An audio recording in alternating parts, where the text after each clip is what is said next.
आज देखेंगे कि हिंदू विवाह में ऐसी कौन कौन सी आवश्यक शर्तें हैं, अगर उन शर्तों को हटा दिया जाए तो हिंदू विवाह एक अवैध विवाह माना जाएगा। यानी ऐसे विवाह की कोई वैधता नहीं होगी, विवाह शून्य माना जाएगा। तो कौन कौन सी कंडीशन है चलिए देख लेते हैं। इस इमेज में मैंने सारी कंडीशंस का वर्णन किया, एक एक को डिस्कस कर लेते हैं अच्छे से ताकि समझ में आ जाए, और एक समरी को भी मैं एक समरी के रूप में भी बता दूंगा।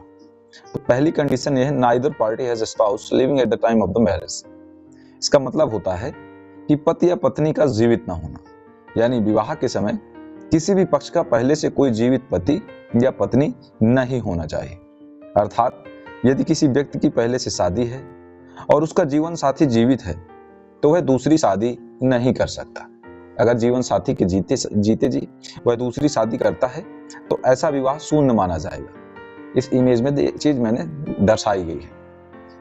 हाँ, एक कंडीशन इसमें ये राइज होती है कि अगर तलाक हो चुका है तो आप दूसरी शादी कर सकते हैं, लेकिन अगर तलाक नहीं हुआ है और स्पाउस जीवित है तो ऐसी कंडीशंस में अगर आप दूसरा विवाह करते हैं तो ऐसा विवाह शून्य माना जाएगा। ठीक है।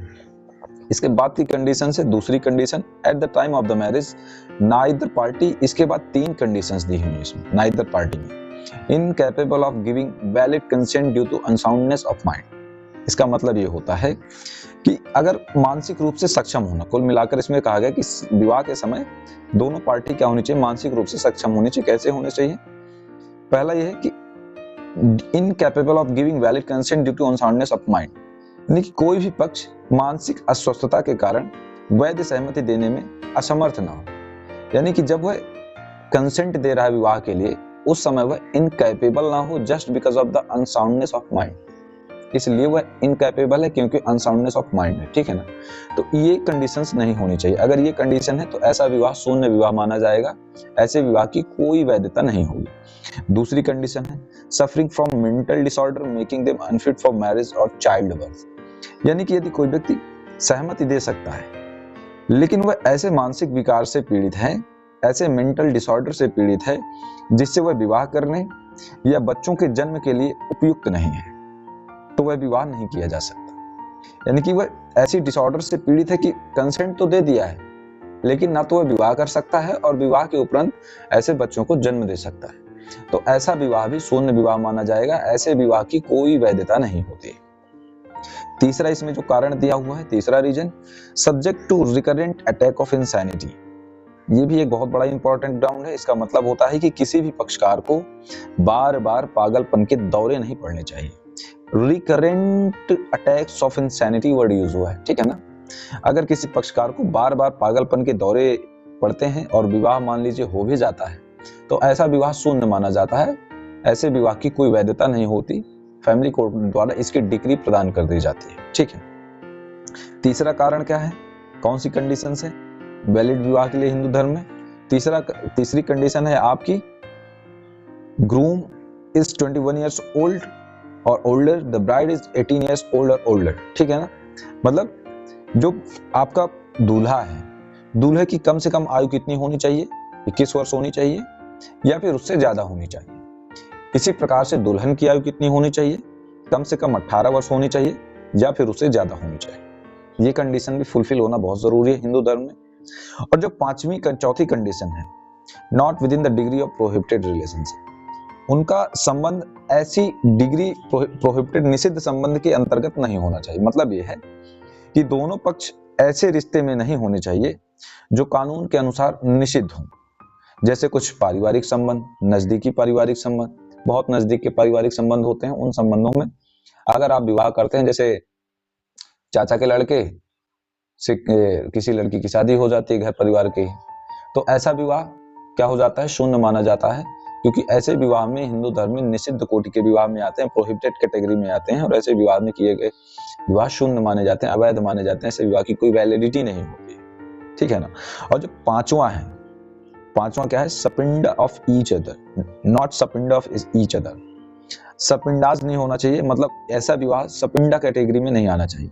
सपिंडा कैटेगरी क्या होती है, एक वीडियो मैंने बनाई है, तो इसके नीचे एक लिंक होगा, इस वीडियो के नीचे लिंक में मैं डाल दूंगा, तो उस लिंक के माध्यम से आप क्लिक करके देख लीजिएगा, पता चल जाएगा कि सपिंडा विवाह कौन सी कैटेगरी में आता। हो सकता है डिस्क्रिप्शन बॉक्स में भी मैं उसका लिंक डाल दूं। ठीक है। तो सपिंड विवाह चलिए बता देता हूँ क्या होता है एक तरीके से कि सपिंड विवाह में माता की पीढ़ी के 3 पक्ष लिए जाते हैं और पिता की पीढ़ी के 5 पीढ़ियां ली जाती हैं पिता साइड के। अगर माँ है, माँ साइड के 3 पक्ष, पिता साइड के 5 पक्ष। तो माँ साइड के अगर 3 पक्ष में किसी भी पक्ष से आप विवाह कर लेते हैं, किसी भी पीढ़ी से, और पहली जनरेशन आप होते हैं, फर्स्ट जनरेशन के रूप में आप स्वयं काउंट किए जाते हैं, चाहे माता साइड से आप काउंट करें चाहे पिता साइड से काउंट करें। और उसके बाद जो आपकी ऊपर की पीढ़ियां होती है, सेकंड, थर्ड, फोर्थ जनरेशन इस प्रकार से काउंट की जाती हैं। तो फर्स्ट जनरेशन हमेशा आप ही होंगे।